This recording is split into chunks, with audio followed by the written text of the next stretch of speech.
Penguin Random House Audio presents The Indispensable Composers, A Personal Guide by Anthony Tommasini. Read for you by Mark Bramhall.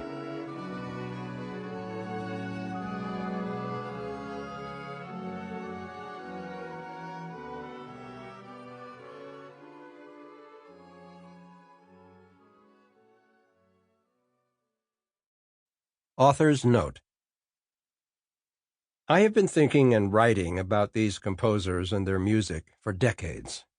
While I have endeavored not to quote passages of my previous work in this book, I inevitably have drawn on thoughts, stories, and descriptions from earlier articles, reviews, and talks.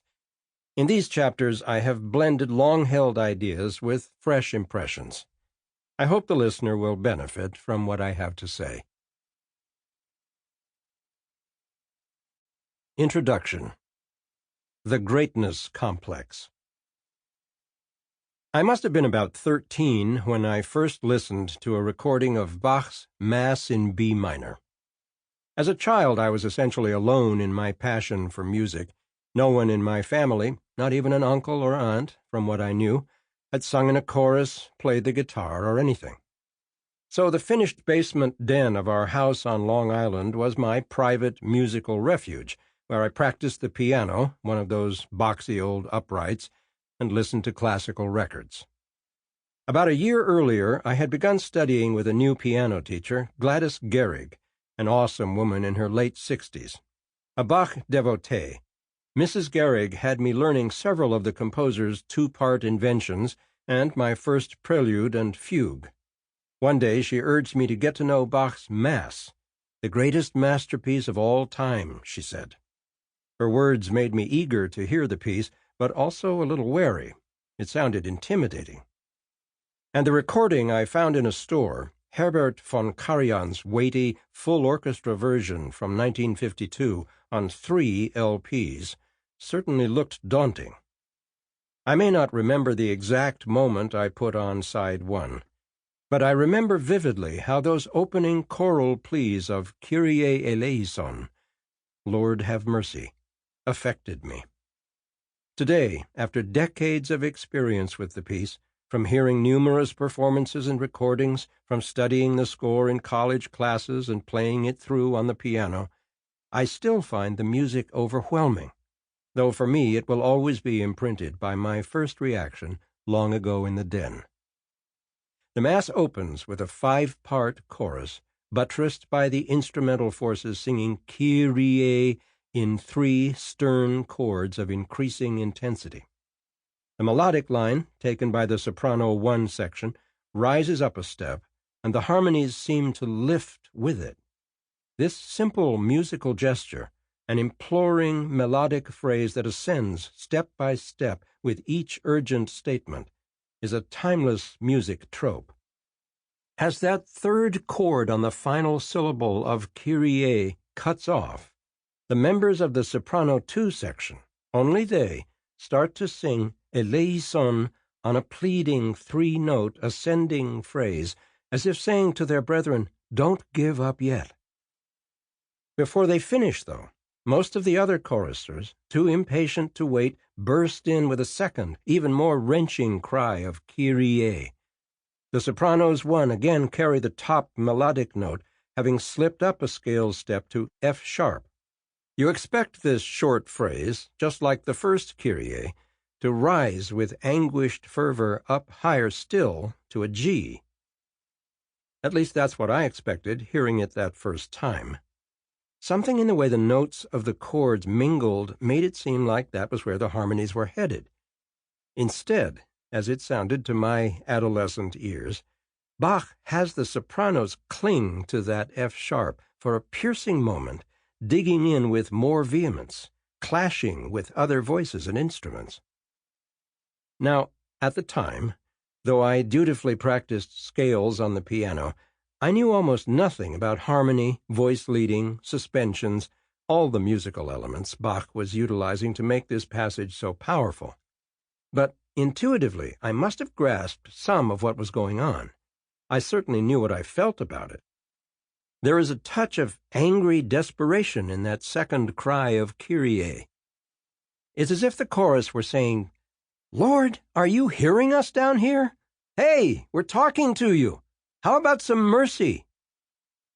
With the third and final Kyrie plea, the melodic line finally crests and touches that top note I had anticipated as a kid, before the whole imploring opening statement of Kyrie eleison, having vented its anguish, settles down, ending on a solid, sonorous, dominant chord. What next? Beseeching the Lord for some attention through those choral declamations obviously did not do the job. So the chorus, standing in for all of us, tries an earnest entreaty. The main section of the Kyrie begins, a long, elaborate fugue, astonishing music that unfolds mostly with somber penitence, driven, but not overly so, by a calm, relentless gait of steady quarter notes and flowing eighth notes. In crucial ways, that early experience of listening to my first recording of Bach's Mass set the course for my life in music. Yes, I was emotionally overcome. And, yes, I sensed immediately that Mrs. Garrick was right about this masterpiece. It felt like I was venturing into a realm of greatness that only certain lucky people knew about. Yet at the same time, the budding musician in me wanted to know more, to know why this music, even this opening phrase of just 4 measures, moved me so much. How did the music work? My passion for music was not enough. I needed to understand it as well.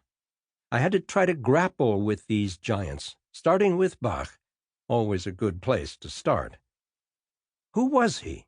How did he relate to his era? How does one account for, let alone explain, his music and its unshakable hold on us to this day? The Baroque period was in full swing when Bach was born in Eisenach, Germany, in 1685. By the time he died, in 1750, all manner of new styles and genres had taken root, including the early symphonic schools and, of course, opera, which had been around for a century and a half. The era of Viennese classicism was about to take off. Haydn was 18. But Bach had no interest in being fashionable. Instead, he looked deeper into prevailing styles and techniques. His music is an uncanny synthesis of what had been and what was to come. No piece reflects this duality more than the Mass in B minor. Though lasting about 2 hours and written in multiple mood-shifting sections, the work comes across as an organic entity. This is all the more amazing when you consider that Bach composed the Mass over decades in a piecemeal way, finishing the score only the year before he died. While it is possible that the first 2 main sections, the Kyrie and the Gloria, were tried out in performance in Dresden in 1733, historians are not sure. There is no evidence that the Mass was performed complete in Bach's lifetime. Whenever I hear Bach's Mass in B minor, or other of Bach's incomparable works, I usually come away thinking that, for his matchless combination of technical mastery, ingenious musical engineering, profound expressivity, and, when so moved, unabashed boldness, Bach was the greatest composer in history. But what is greatness in music? Does it matter? Does there need to be a greatest composer in history? Does the canon expand? And who gets to say what is canonical now? The field of classical music has justifiably been criticized for its obsession with greatness, with certifying a Sample complete. Ready to continue?